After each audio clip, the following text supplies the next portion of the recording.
Shalom saudaraku yang kekasih di dalam Kristus. Hari ini kita akan membahas tentang karakter Kristus dalam diri kita. Saudaraku yang kekasih di dalam Kristus, dalam Galatia 2 ayat 20 tertulis, "Aku telah disalibkan dengan Kristus, namun aku hidup, tetapi bukan lagi aku sendiri yang hidup, melainkan Kristus yang hidup di dalam aku. Dan hidupku yang kuhidupi sekarang di dalam daging adalah hidup oleh iman dalam Anak Allah yang telah mengasihi aku dan menyerahkan dirinya untuk aku." Nah, saudaraku yang kekasih di dalam Kristus, hari-hari ini banyak orang berbicara tentang iman, pelayanan, dan berkat. Namun pertanyaan yang jauh lebih mendasar adalah apakah karakter Kristus sungguh-sungguh hidup di dalam kita? Kekristenan bukan hanya tentang pergi ke gereja, melayani, atau mengetahui firman Tuhan, tetapi tentang Kristus yang hidup di dalam kita dan karakternya yang nyata melalui hidup kita.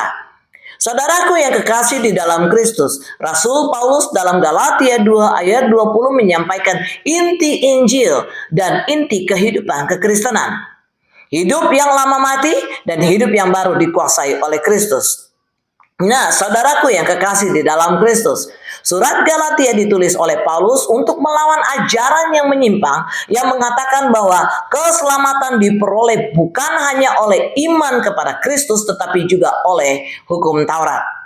Di sini Paulus menegaskan bahwa kita dibebaskan oleh iman, kita hidup oleh iman, dan kita berubah karena Kristus hidup di dalam kita.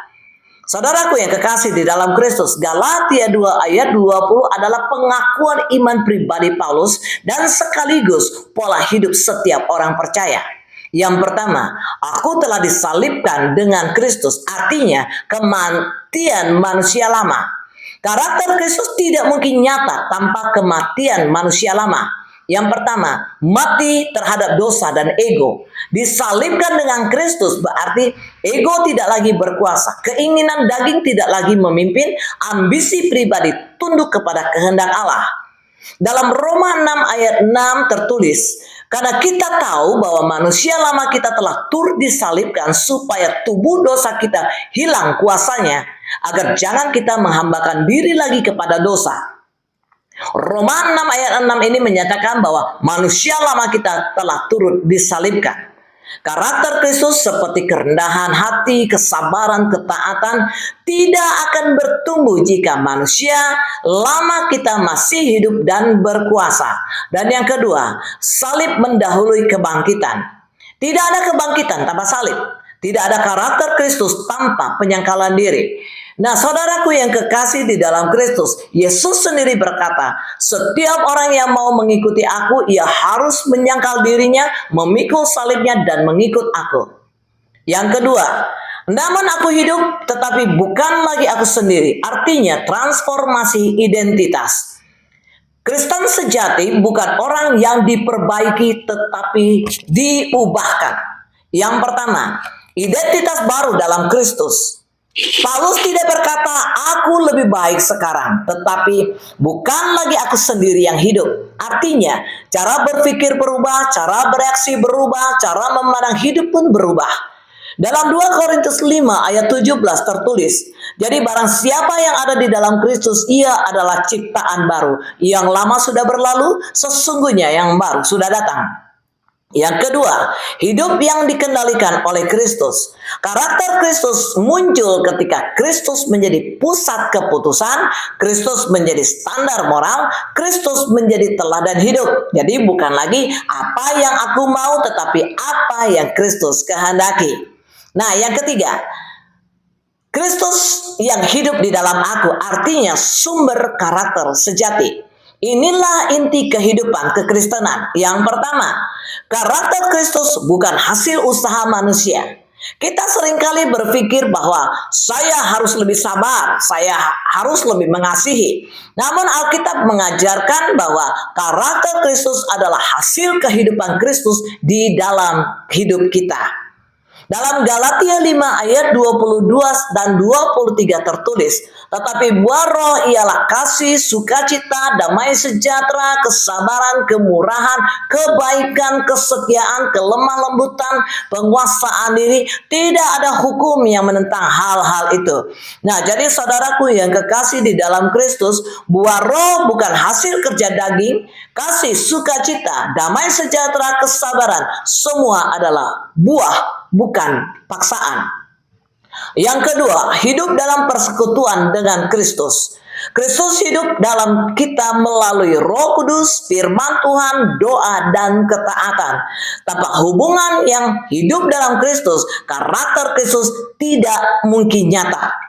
Yang keempat, hidup oleh iman dalam anak Allah, artinya ketergantungan total.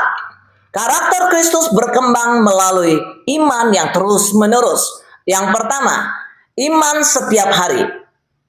Bukan hanya iman saat bertobat, tetapi iman dalam penderitaan, kekecewaan, konflik, pelayanan, dan iman menyatakan bahwa Tuhan, Engkau yang hidup di dalam aku, pimpinlah hidupku hari ini.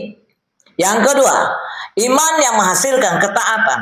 Iman sejati selalu diikuti ketaatan, kerelaan, taat, meski tidak mudah, kesetiaan dalam proses. Yang kelima, yang telah mengasihi aku dan menyerahkan dirinya, artinya motivasi hidup. Karakter Kristus berakar pada kasih Kristus. Yang pertama, kasih yang personal. Paulus berkata, mengasihi aku, menyerahkan dirinya untuk aku. Jadi kasih Kristus bukan teori, bukan umum, tetapi pribadi dan mendalam. Yang kedua, kasih yang mendorong perubahan. Kita tidak hidup benar karena ketakutan hukuman, tetapi karena kita dikasihi, kita ditebus, kita berharga di mata Tuhan. 2 Korintus 5 ayat 14 tertulis, sebab kasih Kristus yang menguasai kami, karena kami telah mengerti bahwa jika satu orang yang sudah mati untuk semua orang, maka mereka semua sudah mati. 2 Korintus 5 ayat 14 ini menyatakan bahwa kasih Kristus yang menguasai kami. Nah, mari kita aplikasikan dalam kehidupan sehari-hari. Dalam keluarga, apakah Kristus terlihat dalam cara kita mengasihi, mengampuni, dan melayani? Dalam pekerjaan dan pelayanan, apakah karakter Kristus tampak dalam kejujuran, kerendahan hati, dan kesetiaan? Dalam penderitaan, apakah kita membiarkan Kristus hidup melalui kesabaran dan pengharapan? Yang keempat, dalam relasi dengan sesama, apakah orang lain melihat Kristus melalui sikap dan perkataan kita?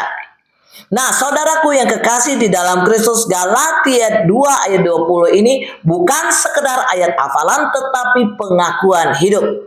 Nah, hari ini kita diundang untuk bertanya, apakah aku masih hidup untuk diriku sendiri? Ataukah Kristus sungguh hidup di dalam aku? Tuhan Yesus memberkati kita semua. Shalom, salam pemenang, lebih dari orang-orang menang.